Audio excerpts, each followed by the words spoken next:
Who treadeth now upon my bones, and waketh me from slumber sweet?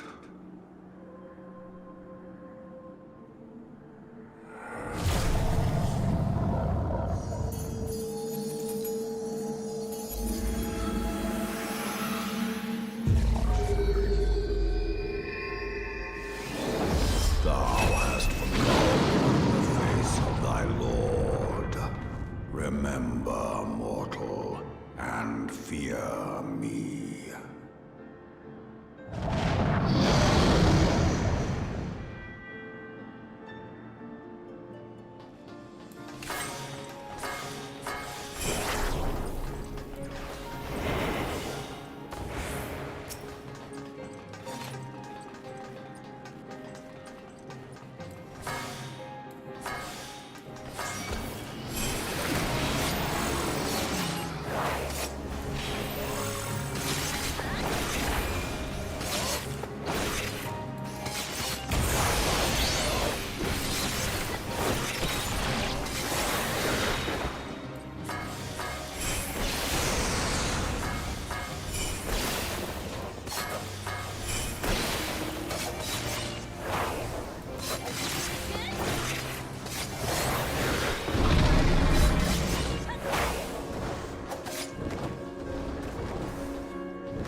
By her gifts hast thou earned a moment's reprieve.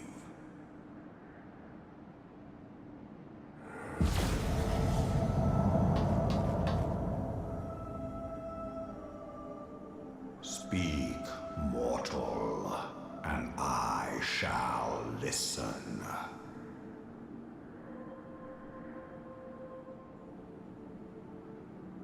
Guided by a star.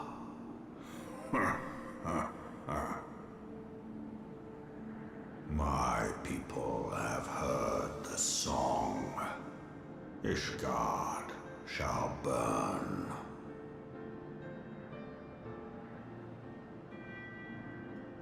Sons must answer for their father's misdeeds.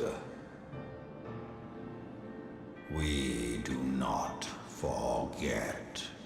We do not forgive.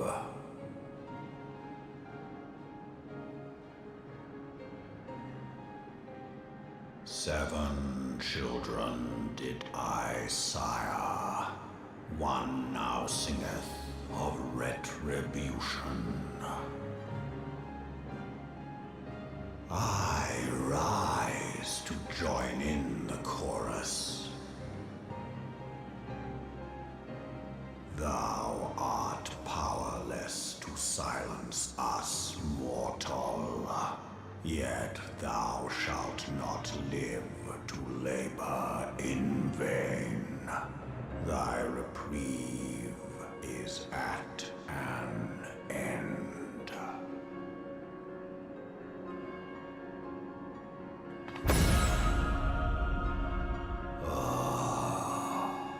Trickery is thy shield.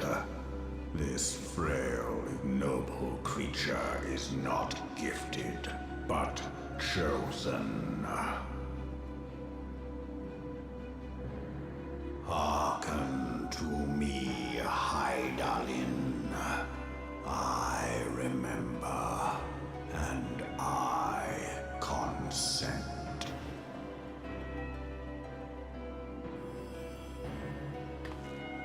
Fear not, mortal. I shall not harm thee.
Mayhap thou thinkest me an oath breaker.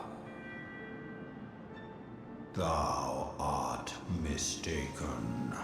If thou comest to harm, it shall be by another's hand, not mine.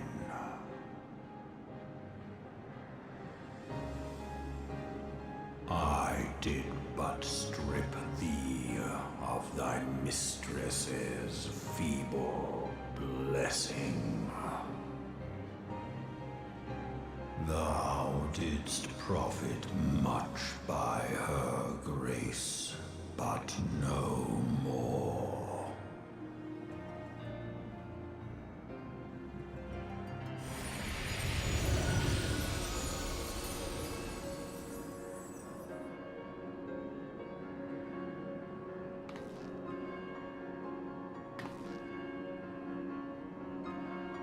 The covenant binds me to thee.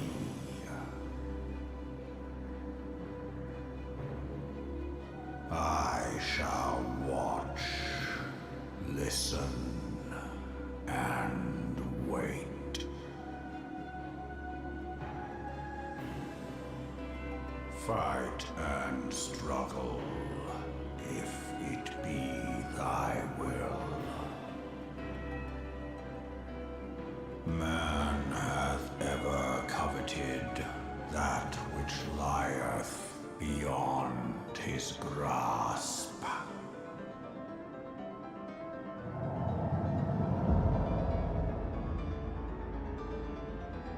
I drink of her body, and thence of mine own find new life.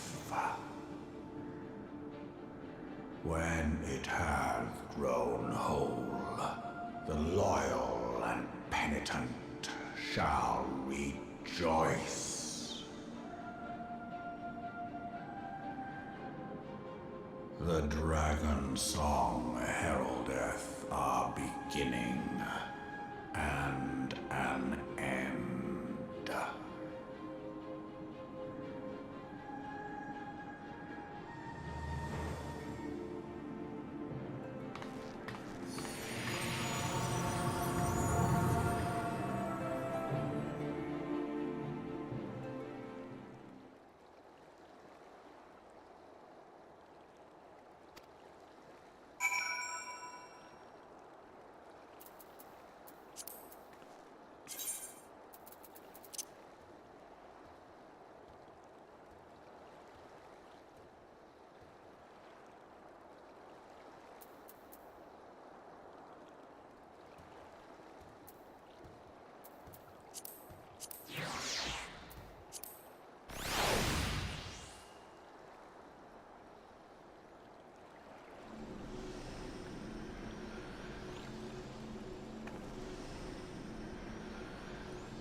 My friend, I can scarce believe it.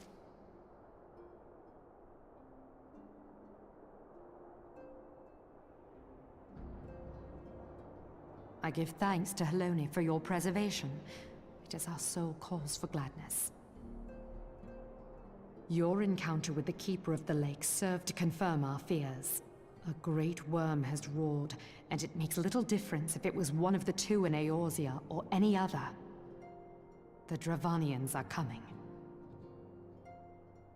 I am told that Ishgard has magical defenses against Dravanian attack, though I am not privy to their exact nature. Will they be enough to repel a massive force? Ishgard has weathered countless assaults over centuries. This will be no different. And now that you have confirmed the threat, none can ignore the Lord Commander's calls for the wards to be strengthened. I dare not presume to speak for him, but I expect the Lord Commander would sing your praises. I must away, but we shall meet again soon.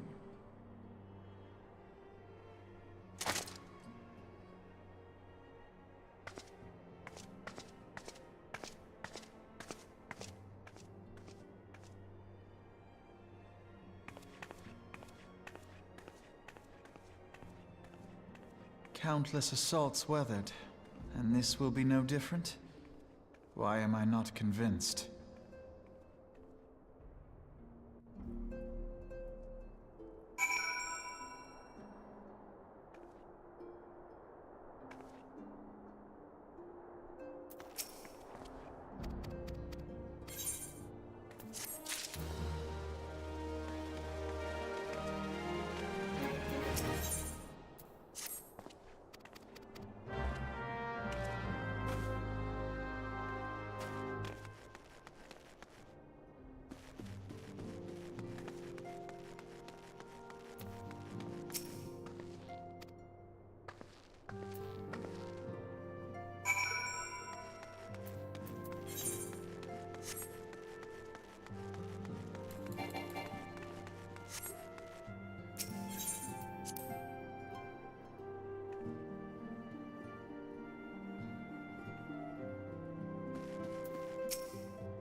Now that everything's calmed down a bit, relatively speaking I mean, I thought it might be a good time to share our progress on the weapon. I believe we're on the verge of a breakthrough. Well, don't keep us all in suspense.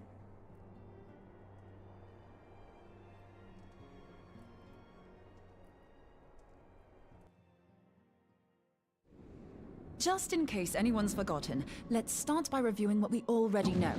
So, an Ascian is an immortal because its soul doesn't return to the ethereal realm when its host is defeated.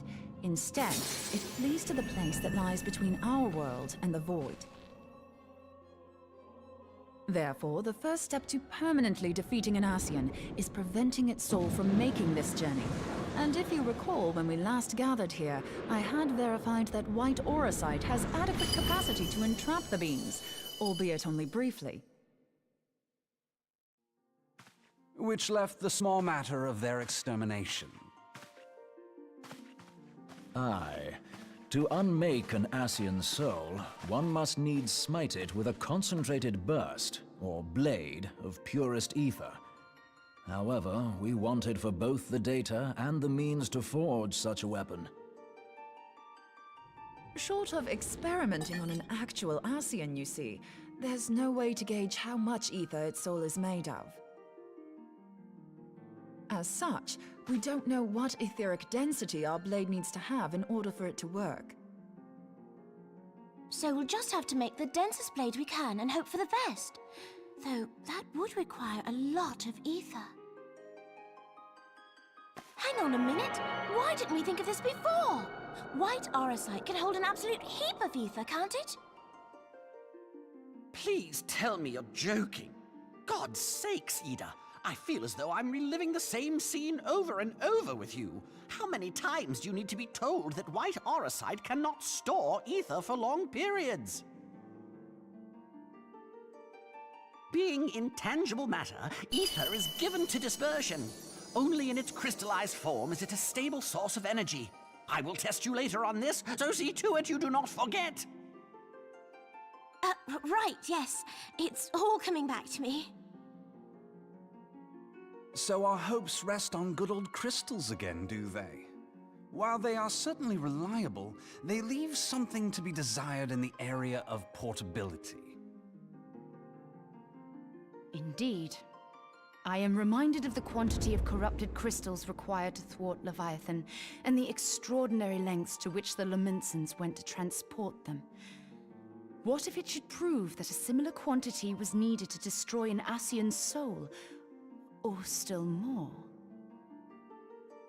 I do not envy the poor sod who has to lug all of that around, on the off chance that an Ascian appears.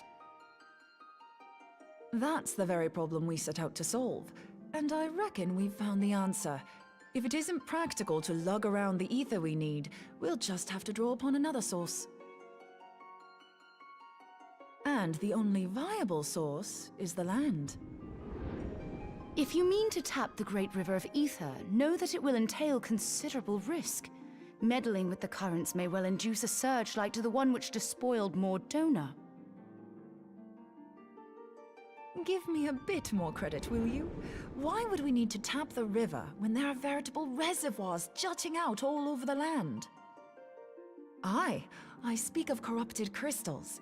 It might be that their aspect is out of balance, but a crystal's a crystal.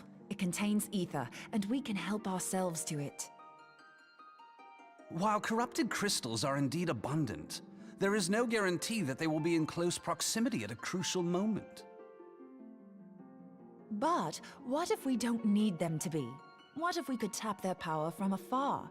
A malm away, say? If we could do that, we'd have ready access to ether aplenty in almost every corner of Eorzea.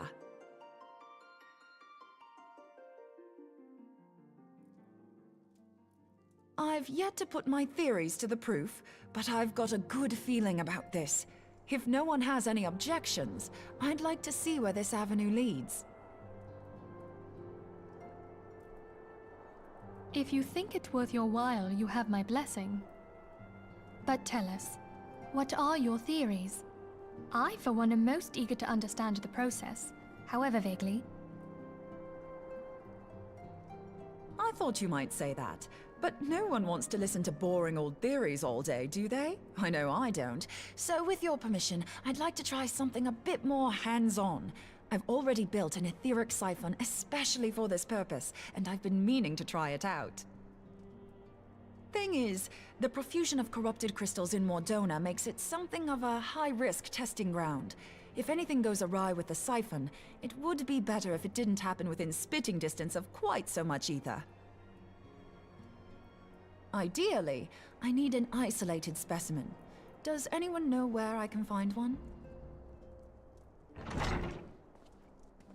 May I suggest northern Thanalan? There you will find corrupted crystals of middling size, standing a reasonable distance apart. Ideal for your needs, I should have thought. Oh, and if you do elect to visit the place, I should be much obliged if you would assist me in another matter while you are in the area. Has something happened? Movement has been observed at Castrum Meridianum. During Operation Archon, the Alliance dealt the stronghold a heavy blow.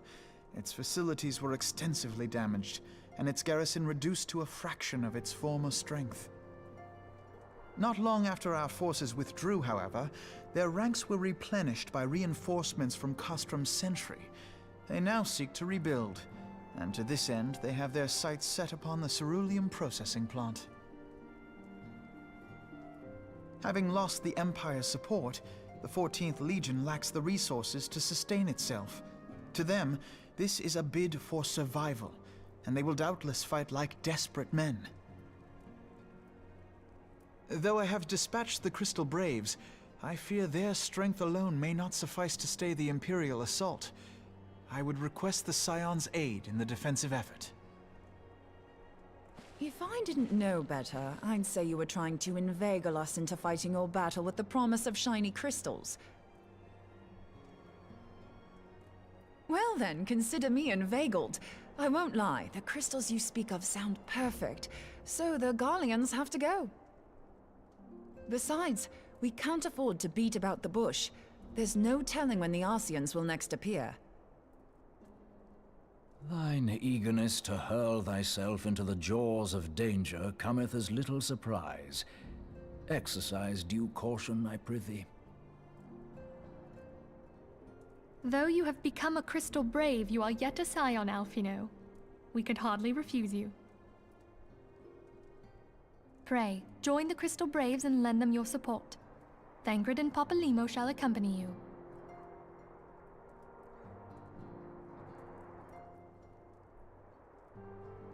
Ida and Yashtola, in the meantime I would have you assist Moonbreeder.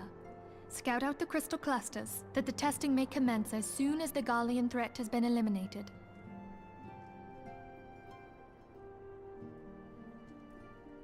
If it please you, I shall continue mine own experiments on white orosite. Thank you, Arianger. Everyone, pray see to your preparations and depart as soon as you are able. Go well, and be safe.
Hold on, I won't be a second. The beast seemed peckish, so I gave it a taste of my axe. I know. As Urianger never tires of reminding me. An axe ill becometh the hand of a scholar. What can I say? I like axes. To hear my mother tell it, I came into this world holding one. And it's not as if it stopped me picking up a quill, is it? I often think of the man who introduced me to the joys of learning. He's one of the reasons I decided to come to Eorzea. Him and my excruciatingly stiff childhood friend. Considering how unalike we are, it's a wonder we ever got on. The world's a strange old place, isn't it? Aye, that...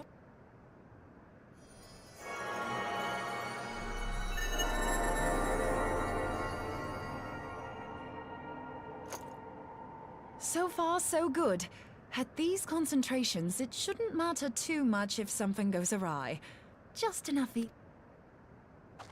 Did you see that? The way the siphon works, I'm happy to say.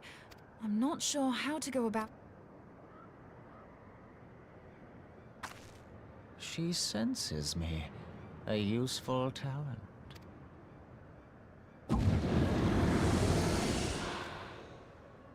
An Ascian.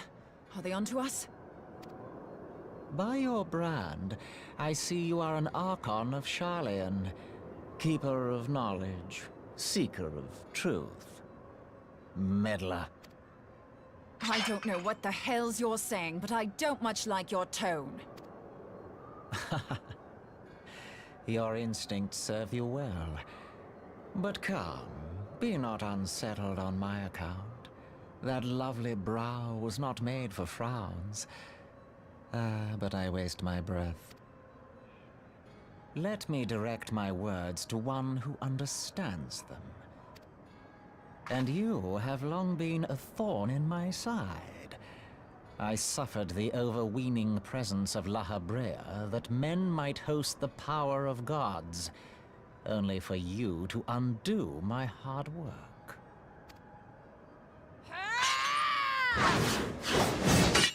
Oh, bugger. Do settle down. You must concede that I acted in self-defense. But what's this? I do not sense the blessing of light. Oh, dear. Could it be that frail Hydaelyn has forgotten her champion? This I did not foresee. Shorn of light as you are no longer a threat. And better yet, the seal is broken. Now is the time to claim the staff. With it in my grasp, I shall rise above them all and take my place at Lord Zodiac's right hand.